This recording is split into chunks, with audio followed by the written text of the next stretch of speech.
Bismillahirrahmanirrahim. Pada kesempatan kali ini kita bertemu kembali dalam keadaan sehat walafiat dan juga dalam keadaan yang sempat tentunya pada kegiatan kuliah atau ngaji hadis.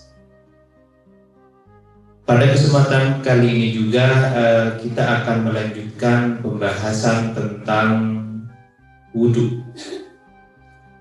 Pada pertemuan-pertemuan yang lalu sudah saya jelaskan tentang tata cara berwudu yang dimulai dengan niat, kemudian membasuh muka, membasuh tangan sampai siku, kemudian mengusap sebagian kepala, kemudian lagi membasuh kaki.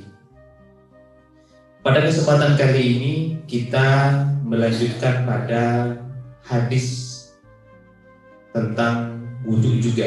Mari kita lihat dulu kitabnya.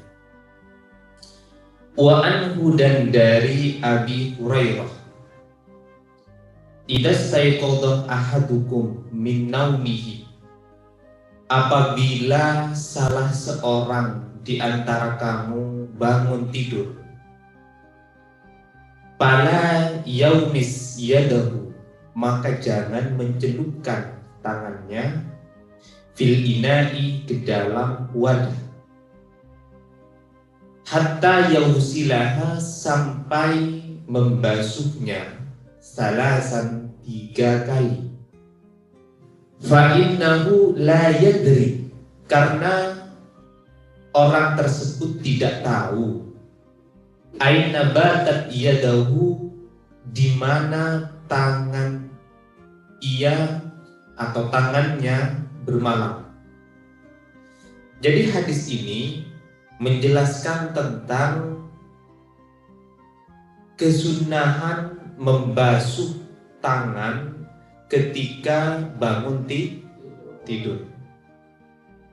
Misalkan di antara kita tidur, paginya bangun, habis bangun cuci muka.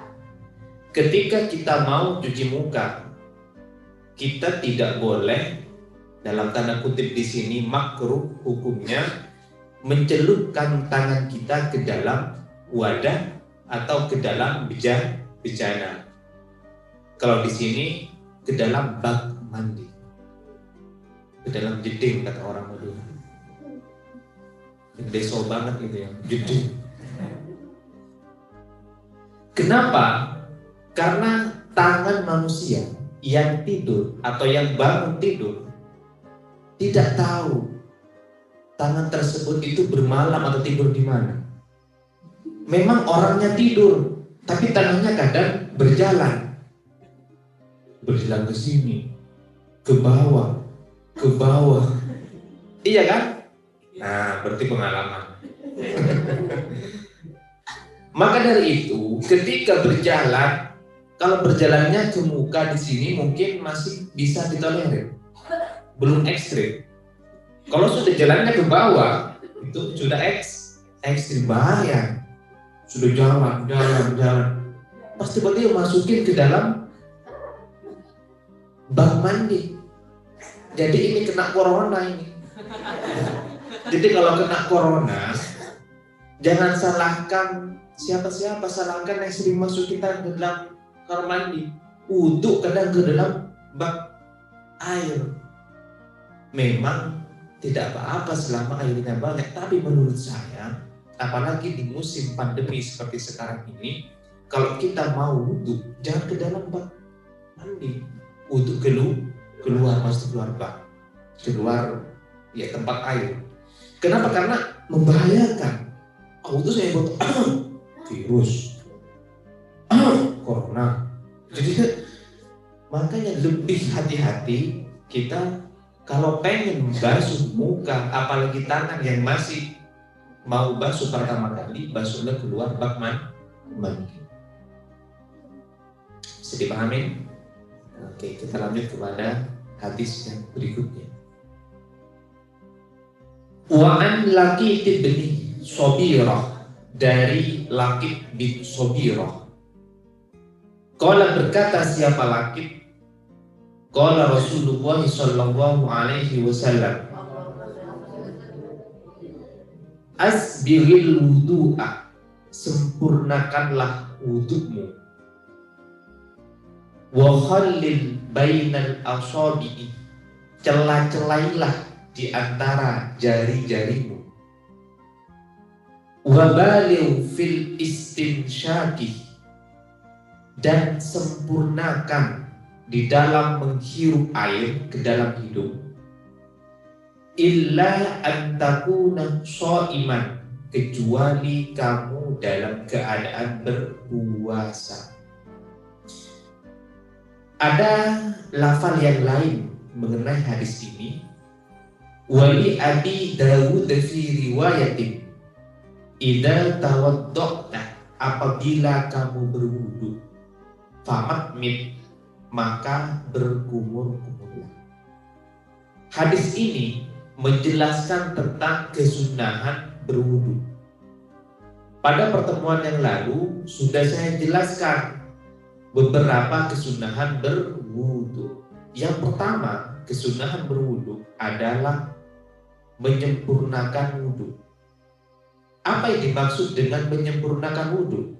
Yang pertama adalah wa khallil bainal asabi, celah-celailah di antara jari-jarimu. Ini kan ada jari-jari kan? Jadi kita berwudu celah-celai dulu pakai air, basuh dulu pakai air, kemudian kayak gini-gini. Tujuannya apa? Biar air mudah masuk atau membasuh tangan manusia yang mau berwudu. Itu yang pertama. Yang kedua, wabaligh fil istinsyaqi, menghirup air ke dalam hidung. Ambil air, hirup. Apa Pak? Biasa. Kenapa? Karena obat tidak selamanya manis. Tidak sesuatu yang manis itu adalah membahagiakan. Kadang ada yang menyakitkan juga membahagiakan. Sama. Menghirup air dalam hidung memang perih, tapi itu menyehatkan. Kalau sudah terbiasa melakukan setiap kali berwudu, maka orang tersebut akan terbiasa. Paham ya? Oke. Kecuali manusia atau yang berwudu tersebut dalam keadaan berpuasa. Kalau orang berpuasa jangan coba-coba. Jangan coba-coba ngirup air. Kenapa kamu berkumur-kumur atau menghirup air dalam hidung? Saya lagi ini sunnah dalam kitab. Padahal pengen minum. Iya kan? Berkumur-kumur. Gak masuk. Satu. Itu kan ada video lucu. Ada orang berpuasa minum air. Woi, kok minum air? Enggak, ini lagi cuci muka. Pernah lihat videonya kan? Nah, biasanya yang kecil-kecil ini dia bersembunyi takut. Biasanya yang kecil-kecil karena belum terbiasa berpuasa, dipaksa oleh orang tuanya. Nah, besok puasa ya, siap. Tiba-tiba besoknya puasanya hanya puasa sampai beduk. Ketika udah azan makan, ditanya, lo udah makan? Padahal belum maghrib, kan udah azan. Jadi tandanya azan. Ada orang azan makan. Ada lagi yang beralasan, kok makan? Lupa. Kalau lupanya sekali mungkin bisa ditolerir. Kalau lupanya berkali-kali ini kebangetan. Atau minum, tanya, kok minum? Saya nggak minum, hanya memasukkan air ke dalam mulut. Sudah mulai cerdas ya, ikut ajan hadis ini. Jadi begitu ya teman-teman ya. Jadi kesunahan berwudu diantaranya adalah menjelajelahi jari tangan. Yang kedua, istinsyaq, menghirup air dalam hidung. Yang ketiga, matmid, yaitu berkumur-kumur. Kita lanjut dulu kepada hadis berikutnya. Wa an Utsman, dan dari Utsman, anna nabiyya, sesungguhnya Nabi Muhammad sallallahu alaihi wasallam, kana yukhallilu, mencela-celai, lihiyatahu fil wudu'i, jenggotnya di dalam berwudu. Jadi hadis ini menjelaskan juga kesunahan berwudu. Apa? Mencela-celai jenggot. Bagi yang punya jenggot. Kalau nggak punya, jangan dipaksakan punya. Pipit nggak punya jenggot, Afan nggak punya jenggot, dipaksain gimana? Biasanya pakai lidah buaya, digini-giniin. Itu bisa tumbuh kan? Justru milik saya ini sering tumbuh. Jadi ini mulai nggak ada karena dimarahi oleh istri. Wah, jangan jenggotan. Kenapa? Jelek kan? Ya coba saya cabut gitu kan. Memang perih gitu. Tapi habis dicabut jenggot dan juga kumis, kelihatan tampan juga ya. Bener. Yang jenggotan saya pikir itu kayak makin tua. Saya coba pernah jenggotan itu udah makin tebel. Jenggotan tebel, terus kemudian kumis tebel. Itu kayak orang tua. Saya coba cabut. Saya lihat cermin. Wah, ini kok makin muda. Coba besok kalau udah jenggotan biarin. Wah, ini kayaknya udah mulai menua. Coba cabut lagi. Nah, kelihatannya kayak baby face. Unyu-unyu.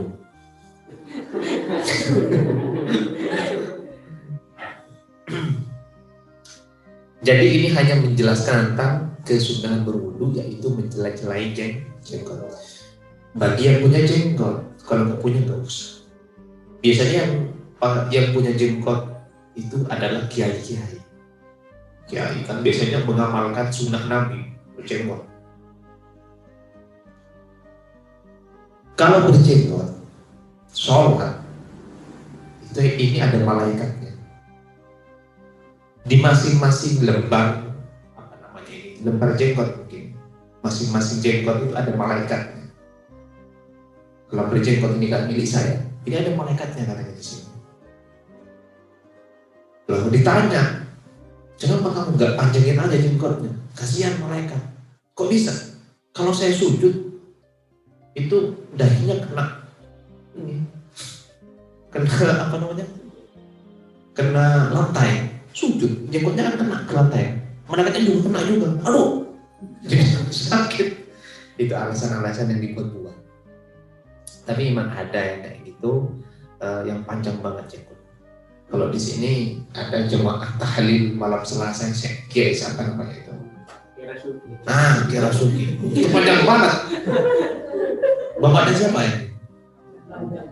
Ada orangnya? Oh nggak ada ya. Berarti nggak usah kita tahu. Panjang banget kan? Sampai sini. Awalnya saya baru pertama kali ngisi, saya kaget. Ada yang syekh ini. Jadi saya kaget pada waktu itu. Ada syekh, jenggotan lagi panjang, kalau nggak salah kumisan juga. Di samping kumisan bajunya putih. Habis itu pada pertemuan atau pada kumpulan berikutnya, saya kaget lagi. Kok jenggotnya ini gak ada kata aku. Ternyata jenggot yang panjang di apa namanya itu? Iya di apa namanya itu? Diikat, digimanain lah pokoknya itu diikat. Nah kemudian diselipin di sini. Pintar juga kata aku. Kok ini bapak ini kok gak ada lagi jenggotnya? Saya perhatiin kan, ternyata ada di sini diselipin. Ini orang kata saya kreatif banget bapak seperti Kiai Rasuki namanya.